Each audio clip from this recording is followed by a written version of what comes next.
The Horned Toad Prince by Jackie Mims Hopkins, illustrated by Michael Austin. Question of the week. What can we discover in the landscape of the Southwest? Genre. Trickster tales tell about animals who outsmart bigger and stronger creatures. As you read, compare and contrast the exploits and adventures of the toad in this classical tale with the fox in the traditional tale, The Fox and the Grapes.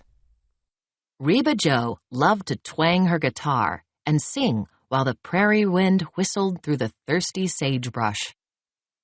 Singing with the wind was one of the ways Reba Jo entertained herself on the lonesome prairie.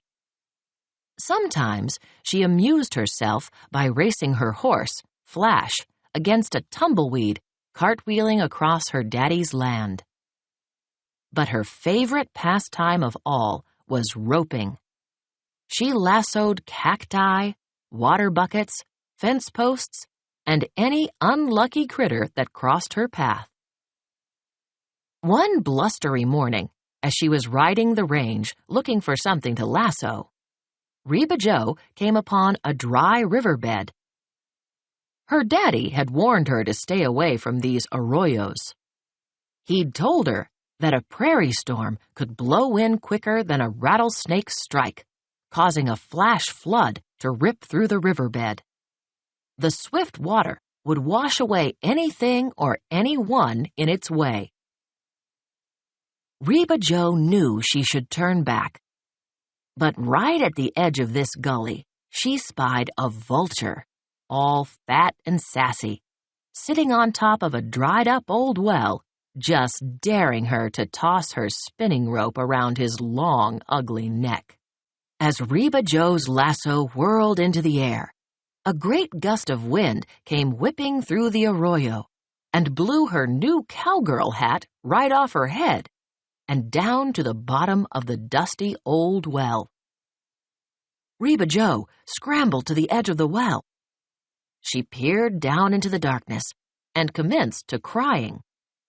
Suddenly, she heard a small voice say, "¿Qué pasa, señorita?" She looked around and wondered if the wind blowing through the arroyo was fooling her ears. But then, there in the sand, she spotted a big, fat horned toad looking up at her. "What's the matter, señorita?" he asked again. "Oh," she cried, "the brand new hat my daddy bought for me just blew down into this stinking old well. I'll never be able to get it out, and I'll be in a peck of trouble when he finds out I've been playing down here near the arroyo." The horned toad looked at her slyly and said, "I'll fetch your sombrero for you if you will do tres pequeños favors for me." She sniffed and asked, "3 small favors? Like what?"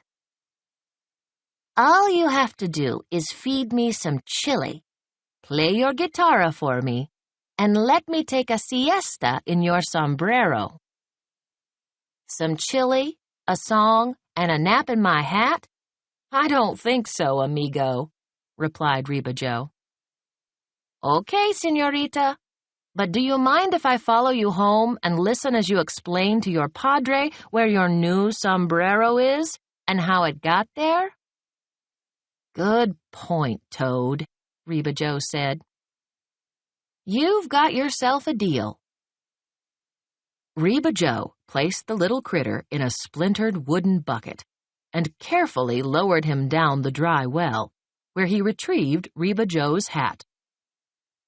Then, without so much as a muchas gracias, Reba Jo snatched her hat from the horned toad and galloped home.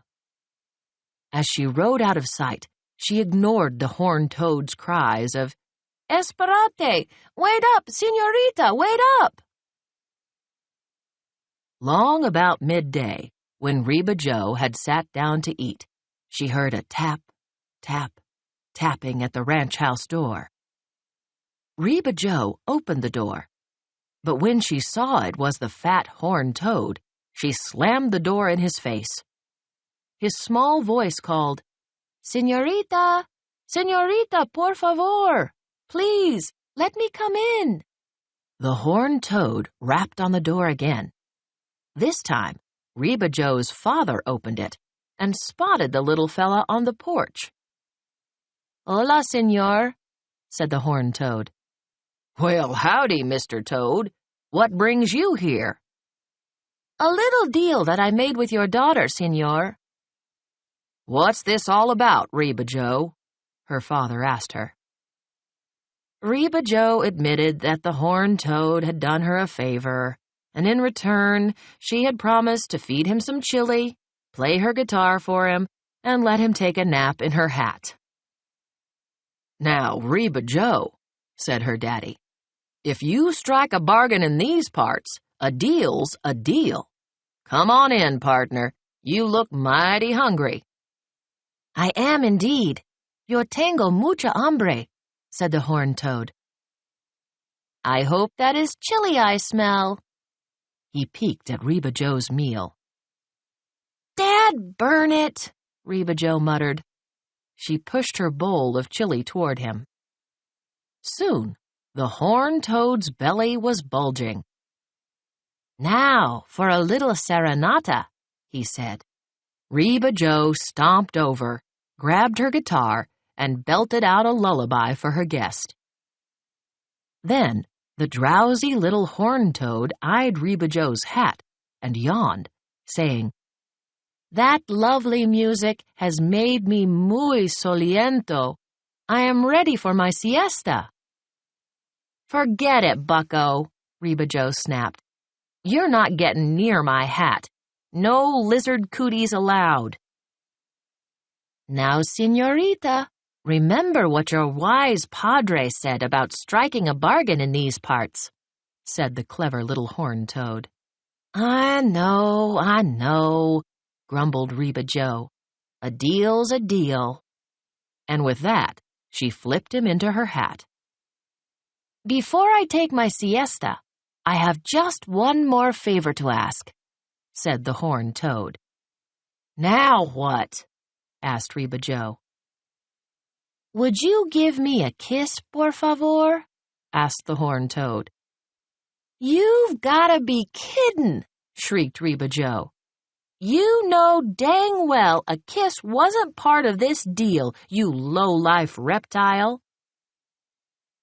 "If you do this one last thing for me, we'll call it even, and I'll be on my way pronto," the horned toad said. "You'll leave right away?" Reba Joe asked suspiciously. "You promise?" "Sí, te prometo," agreed the horned toad. Reba Joe thought hard for a minute. She glared at the horned toad. "I can't believe I'm even considering this," she said. "But if it means you'll leave right now, pucker up, lizard lips." Before Reba Joe could wipe the toad spit off her lips, a fierce dust devil spun into the yard, swept the horned toad off his feet, and whirled him around in a dizzying cloud of prairie dust. When the dust cleared, there, before Reba Joe, stood a handsome young caballero. "Who are you?" Reba Joe demanded, staring at the gentleman. "I am Prince Maximilian Jose Diego Lopez de España." "Whoa! How did this happen?" Reba Joe asked in amazement. "Many, many years ago, when I came to this country, I offended the great spirit of the arroyo. The spirit put a spell on me and turned me into a horned toad. For many years, I've been waiting for a cowgirl like you to break the spell. Muchas gracias for my freedom, señorita. Now I'll be leaving as I promised."